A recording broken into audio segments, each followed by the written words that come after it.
Assalamualaikum warahmatullahi wabarakatuh. Nama saya Reni Endang Puspitasari, mahasiswi Akademi Farmasi Yana Susada dengan NIM 19010027.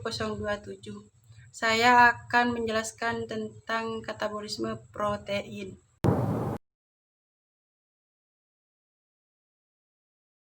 Katabolisme adalah penguraian molekul-molekul kompleks menjadi molekul-molekul yang lebih kecil untuk mendapatkan energi.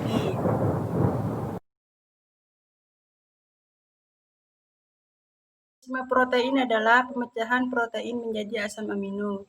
Selanjutnya, asam amino akan terpecah lagi melalui reaksi deaminasi atau transaminasi. Terdapat 3 tahapan dalam pelepasan gugus amino dari asam amino. Yang pertama, ada transaminasi, enzim aminotransferase memindahkan amino kepada karboglutarat menghasilkan glutamat atau kepada oksalosetat menghasilkan aspartat.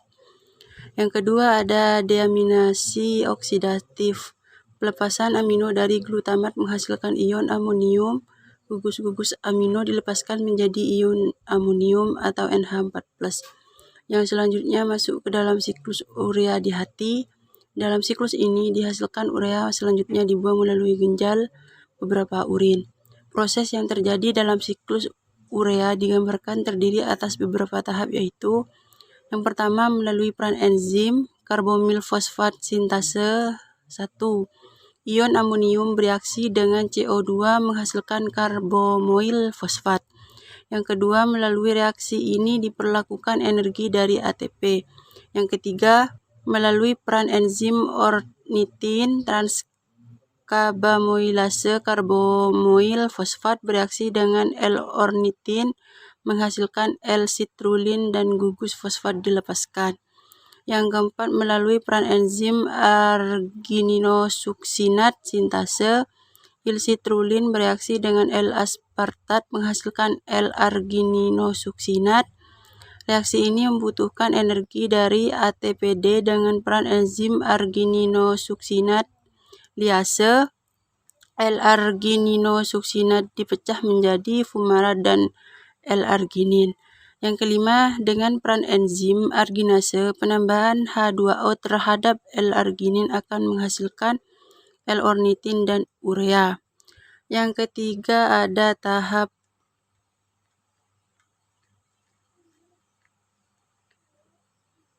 deaminasi.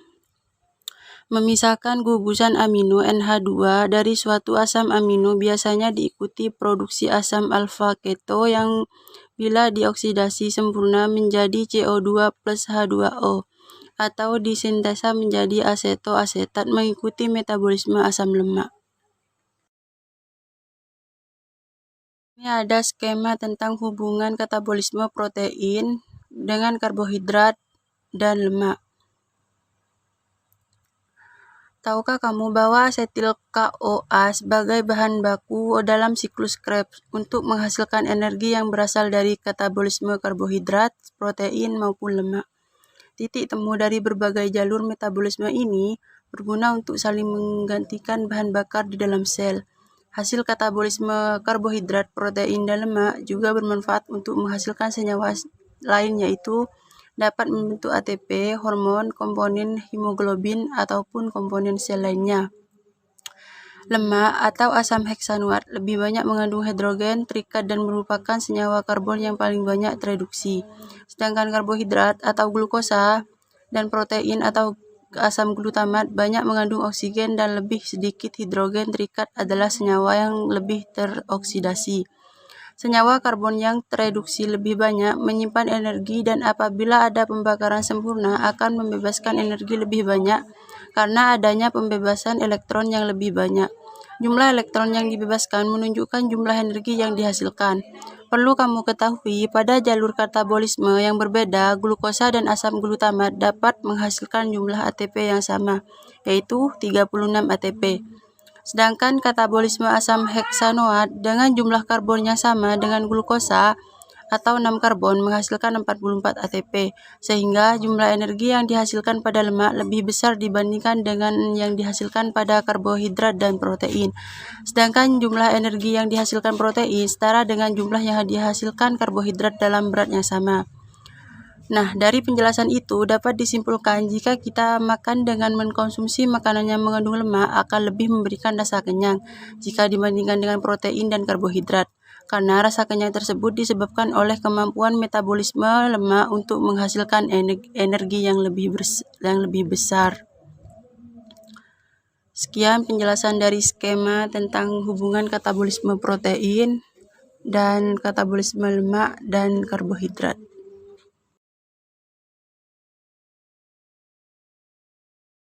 Sekian penjelasan dari materi katabolisme dari saya. Kurang lebihnya mohon maaf. Assalamualaikum warahmatullahi wabarakatuh.